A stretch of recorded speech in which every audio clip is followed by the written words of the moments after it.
Tervist, mina Illar Kohviinavalt ja ma tahaksin siin tähelepanu juhtida ühe sellise naljakale seigale, et Anne Veski ajas oma tuntud hiti Roosi ja kuninganna sõnad kas veidi sassi või lihtsalt unustas ära. Sest et siin peaks tulema selline sõnad, et on see meie laul, see viis, mis on hea, aga ta laulis, et see viis on nii hea, see viis, mis on see, ühe sõnaga, et kas erutus oli ta nii suur, et president oli siis otse kaasa elamas seal, et aga vaat kuulame seda kohta.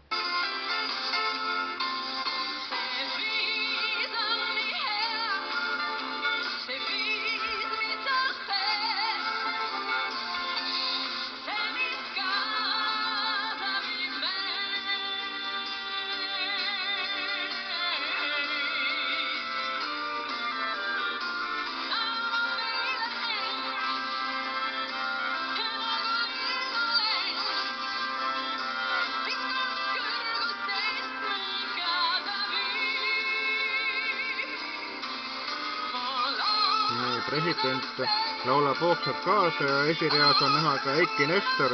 Eiki Nestor on see, kes tegi ettepaneku Kaljulaid presidendikandidaadiks panna. Nii et suur sõprus pandistas esireas sellel kontserdil, mis oli laulud sõduril 2018. Nii et sükene seika.